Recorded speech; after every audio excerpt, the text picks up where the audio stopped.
Vocês já passaram por aquela situação onde a família toda te trata como o problemático, enquanto o irmão mimado pode fazer qualquer coisa que sempre arranja uma desculpa? Pois é, eu vivi isso por 28 anos da minha vida, até o dia em que meu irmão perfeito destruiu meu carro de R$ 200.000 e meus pais ainda tiveram a coragem de dizer que foi só uma brincadeira de menino. Meu nome é Rafael, tenho 30 anos e essa é a história de como eu finalmente mostrei para a minha família que o azarado da história não era bem quem eles pensavam. Mas antes de chegar na parte onde meu Audi A4 virou sucata, preciso contar como tudo começou. Primeiro, deixa eu apresentar os protagonistas dessa novela familiar. Meu pai, Antônio, 58 anos, comerciante bem-sucedido, dono de 3 lojas de material de construção em São Paulo. Sempre foi um homem trabalhador, mas com uma visão completamente distorcida sobre justiça familiar. Minha mãe, Maria Clara, 55 anos, professora aposentada, do tipo que resolve tudo com conversa e compreensão, pelo menos quando se trata do filho favorito. Meu irmão Bruno, 28 anos, 2 anos mais novo que eu. Desde pequeno, Bruno desenvolveu uma habilidade impressionante, fazer qualquer merda parecer azar ou culpa dos outros. Desempregado crônico, morando na casa dos pais, especialista em começar cursos e nunca terminar. Mas na cabeça dos nossos pais, Bruno é apenas incompreendido e tem azar na vida. E eu, Rafael, 30 anos, engenheiro civil formado, com meu próprio escritório de projetos, consegui construir minha carreira do zero. Comprei minha casa aos 27, sempre fui independente, mas na dinâmica familiar eu era o problemático, o egoísta, aquele que teve sorte na vida. A diferença de tratamento começou cedo. Lembro que aos 8 anos eu quebrei sem querer um vaso da sala brincando de bola dentro de casa. Levei uma surra memorável do meu pai e fiquei de castigo por uma semana. 2 anos depois, Bruno, então com 8 anos, quebrou a TV de 29 polegadas, que na época era o bem mais caro da casa, jogando um carrinho de brinquedo. A reação dos meus pais? Ai, coitadinho, ele não fez por mal, foi sem querer. Bruno tem uma coordenação motora mais difícil mesmo. Esse padrão se repetiu durante toda a nossa infância e adolescência. Eu tirava nota vermelha. Era preguiçoso e irresponsável. Bruno tirava nota vermelha. A professora que não sabia ensinar direito. Eu chegava atrasado em casa, era desrespeitoso e rebelde. Bruno chegava atrasado. Ele se perdeu, coitado. Ainda está aprendendo a andar sozinho pela cidade. Eu pedia dinheiro para alguma coisa? Rafael, você precisa aprender o valor do trabalho. Bruno pedia. Claro, filho, quanto você precisa? Durante o ensino médio, a situação ficou insustentável. Bruno, aos 15 anos, foi pego fumando maconha na escola. A reação dos meus pais foi épica. Contrataram um psicólogo particular para ajudar o pobrezinho que estava passando por uma fase difícil. No mesmo ano, eu fui pego matando aula uma única vez para ir ao shopping com uma menina que eu gostava. Resultado? Fui proibido de sair por 2 meses e ainda tive que ouvir um sermão sobre como eu estava desperdiçando meu futuro e sendo irresponsável. Foi nessa época que eu comecei a entender que não importava o que eu fizesse, sempre seria o filho problemático. E Bruno? Bruno já tinha descoberto que podia fazer qualquer coisa, que sempre teria os pais para protegê-lo. Aos 18 anos, tomei uma decisão que mudou minha vida. Saí de casa. Não foi uma briga dramática. Foi uma escolha consciente. Eu sabia que se ficasse naquele ambiente, nunca conseguiria me desenvolver como pessoa. Consegui uma bolsa de estudos parcial na faculdade de engenharia e trabalhava meio período numa loja de autopeças para pagar o resto da mensalidade e me sustentar. Dividia um apartamento minúsculo com outros 2 estudantes. Eram tempos difíceis, mas pela primeira vez na vida eu me sentia dono do meu próprio destino. Meus pais acharam que eu estava sendo dramático e que logo voltaria com o rabo entre as pernas. Bruno riu na minha cara e disse que eu não duraria nem 6 meses fazendo charme de independente. Me formei em 4 anos e meio, com nota boa.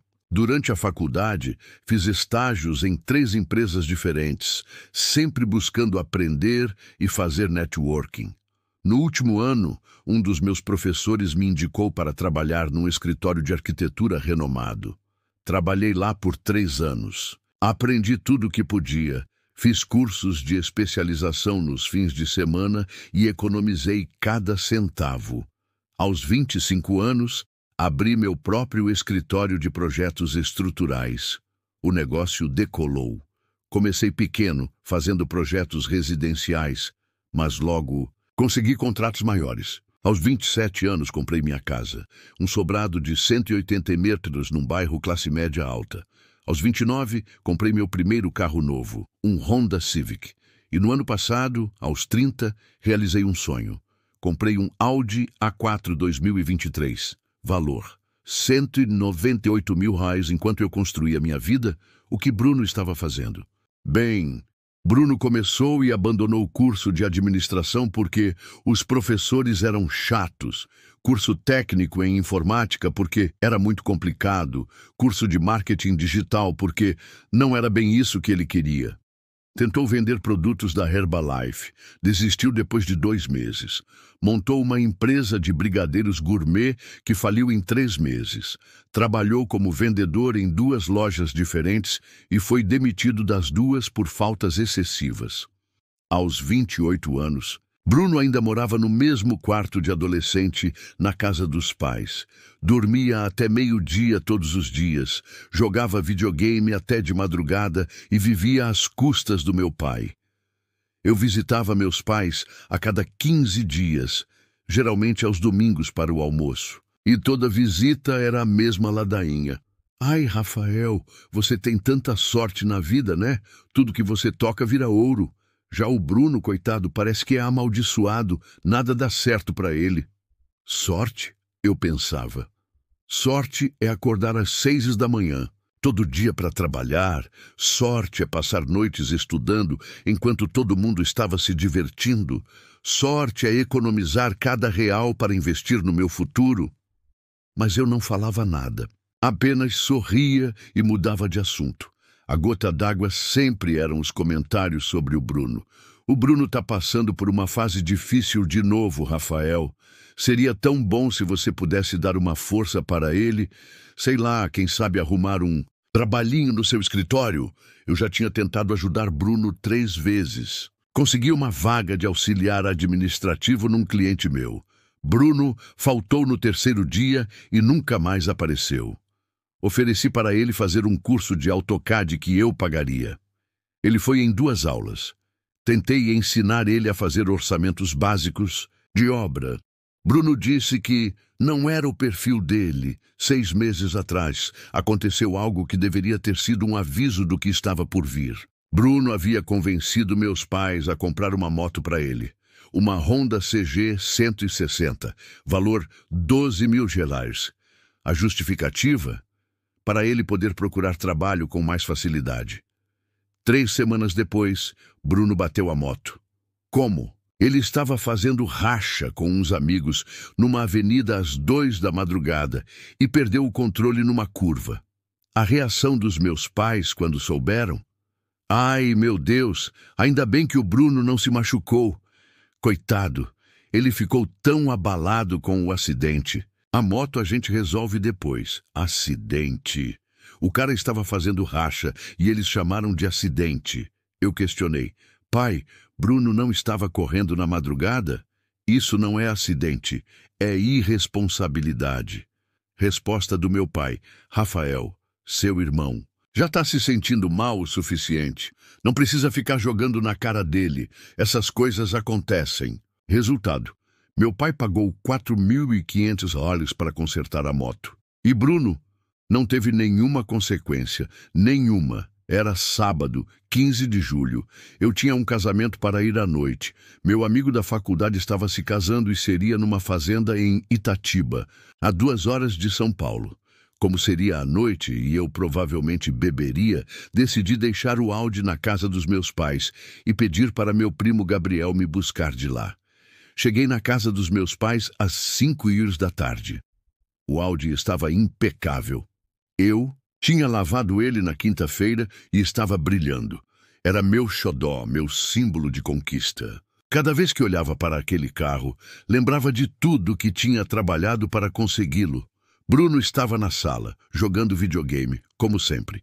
Cumprimentei todo mundo, tomei um café com meus pais e às 6h30 Gabriel chegou para me buscar. Pai, vou deixar o carro aqui no quintal mesmo. Amanhã eu passo para pegar. Pode deixar, filho. Vai ficar bem guardadinho aí. O casamento foi incrível. Reencontrei vários amigos da faculdade. Me diverti muito. Bebi umas cervejas e dancei até quase de manhã. Gabriel, que era o motorista da noite, me deixou em casa. Às 3h da manhã de domingo, dormi feito uma pedra até meio-dia. Quando acordei, tinha 2 mensagens no celular. 11h47. Mãe, Rafael, filho, você pode ligar para a gente quando acordar? Aconteceu uma coisa aqui em casa. 12h15. Pai, Rafael, preciso conversar com você. Liga assim que possível. Meu coração já começou a acelerar. Liguei imediatamente para minha mãe. Mãe, o que aconteceu? Do outro lado da linha, a voz trêmula. Rafael, filho, é sobre o seu carro. O que tem o meu carro, mãe? É que o Bruno, ele precisou usar o carro de madrugada e... Ele, o quê? Calma, filho, deixa eu explicar. Segundo minha mãe, por volta das 2 da manhã, Bruno recebeu uma ligação de um amigo que estava passando mal numa festa na zona sul de São Paulo. Bruno, preocupado com o amigo, decidiu que precisava ir buscá-lo. Mas, mãe, ele não tem carteira de habilitação. Ah, Rafael, mas ele já dirigiu várias vezes. Seu pai já deixou ele dirigir o carro da loja algumas vezes. Bruno pegou a chave do meu carro, que eu deixei numa mesinha da sala, e saiu para socorrer o amigo. O que aconteceu depois foi uma sequência de azares que só o Bruno seria capaz de acumular numa única noite. Primeiro, ele se perdeu no caminho, mesmo com GPS.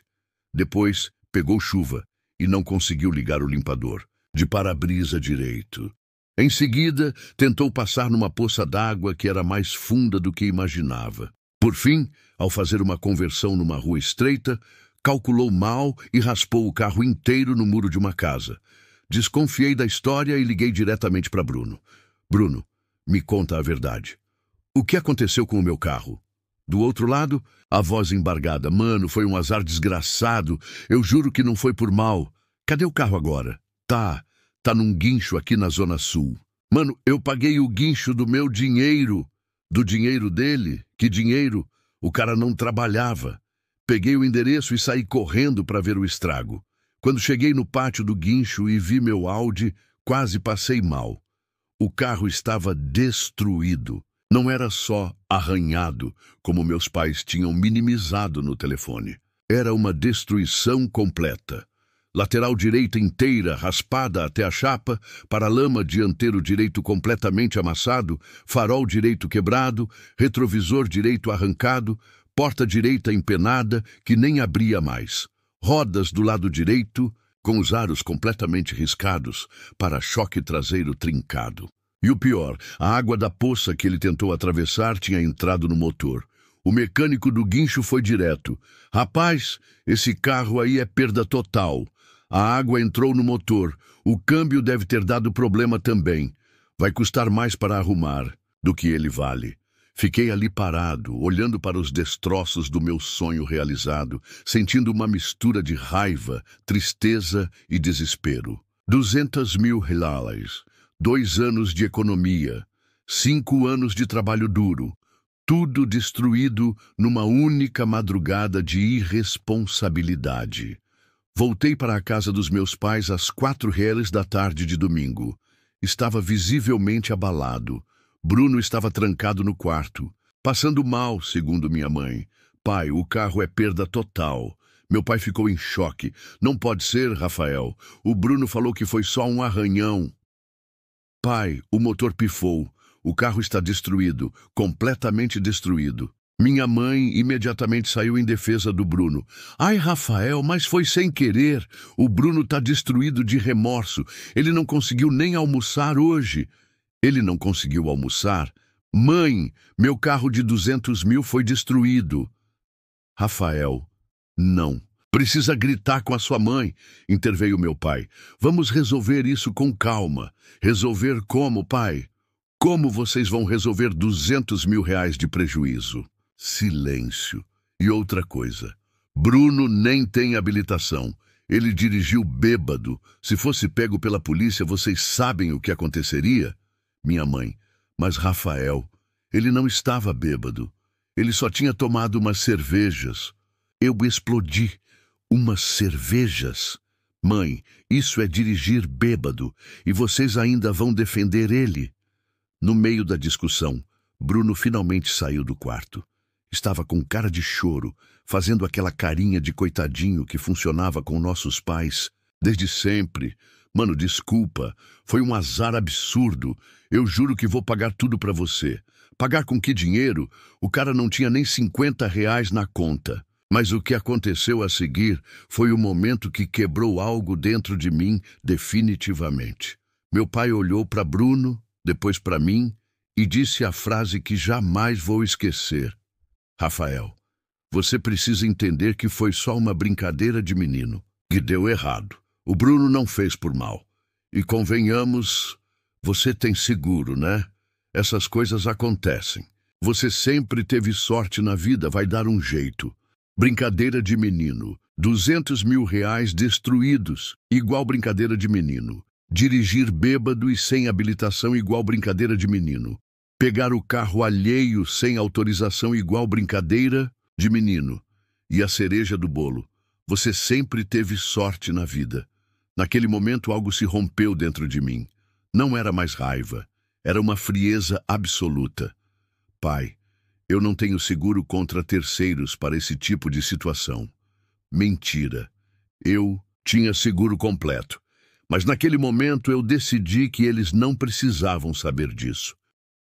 Como você não tem seguro de um carro de 200 mil? Minha mãe perguntou, incredulosa.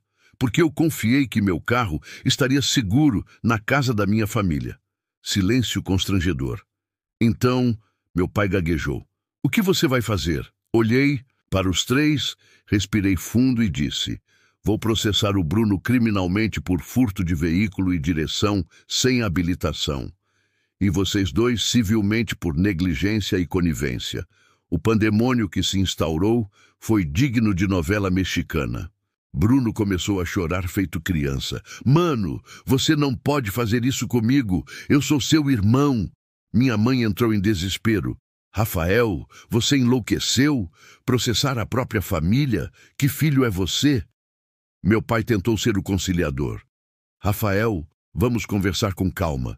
Não precisa partir para essas medidas extremas. Medidas extremas? Eu ri, mas era um riso sem alegria. Pai, destruir um carro de 200 mil é medida extrema. Dirigir bêbado é medida extrema. Furtar um veículo é medida extrema. Eu só vou buscar meus direitos na justiça. Juntei as chaves da casa dos meus pais que eu tinha e coloquei na mesa da sala.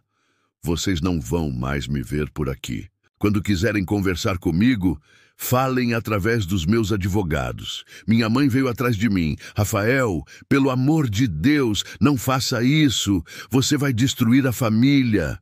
Parei, me virei e olhei nos olhos dela.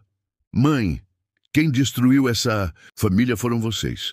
Eu passei 30 anos tentando conquistar o respeito e o amor de vocês, do mesmo jeito que vocês dão para o Bruno de graça. Hoje eu entendi que isso nunca vai acontecer.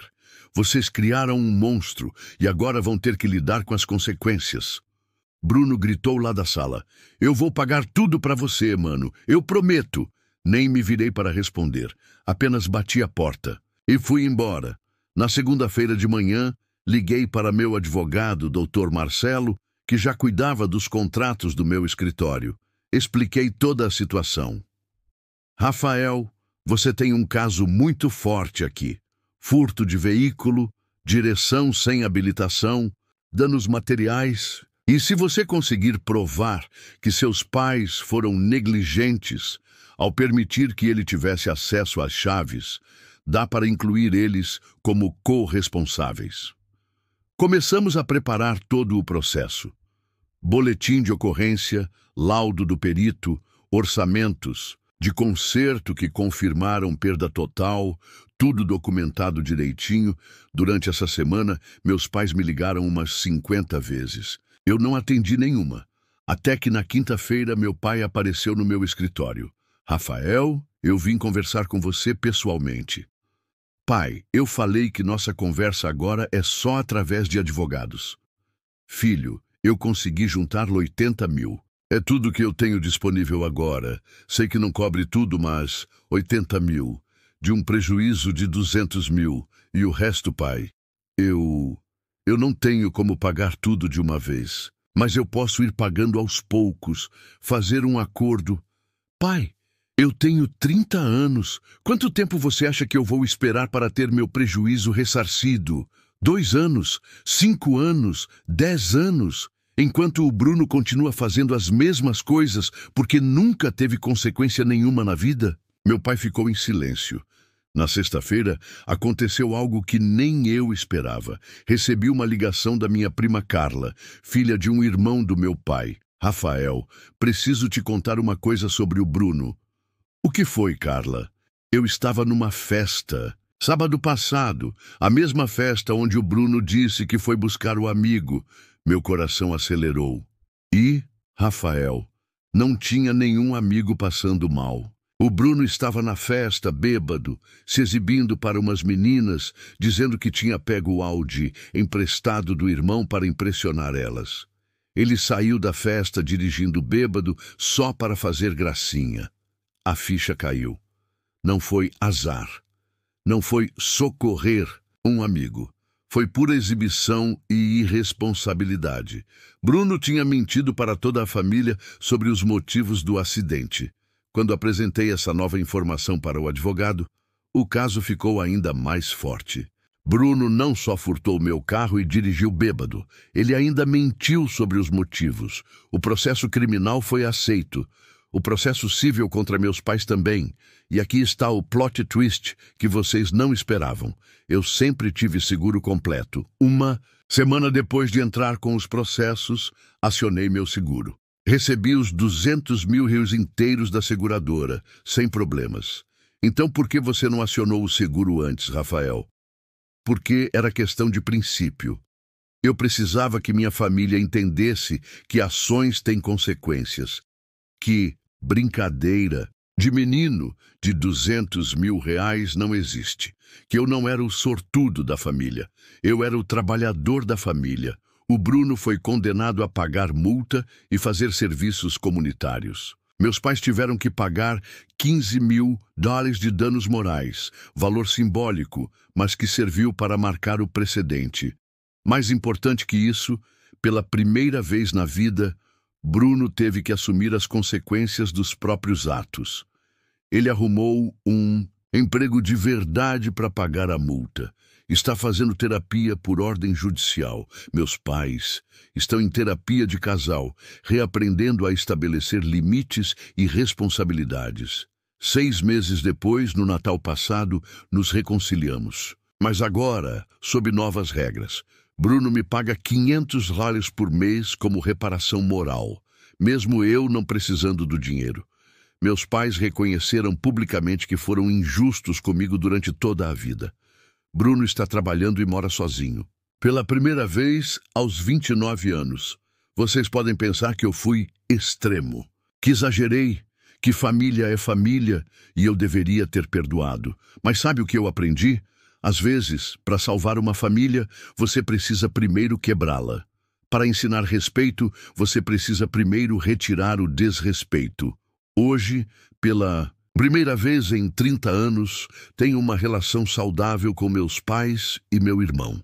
baseada em respeito mútuo, não em favoritismo cego. E o Bruno está namorando uma menina incrível que não aceita desculpas esfarrapadas dele. Ele finalmente está crescendo. Às vezes, o que a família chama de sorte é só a consequência natural do trabalho duro e das escolhas certas. E o que eles chamam de azar é só a consequência natural da irresponsabilidade e das escolhas erradas. No final, eu não destruí minha família. Eu a salvei. E vocês? Já passaram por algo parecido? Já tiveram que tomar uma decisão difícil para defender seus princípios? Deixem nos comentários suas histórias. E lembrem-se, ter família não significa aceitar desrespeito. Amor verdadeiro também inclui limites.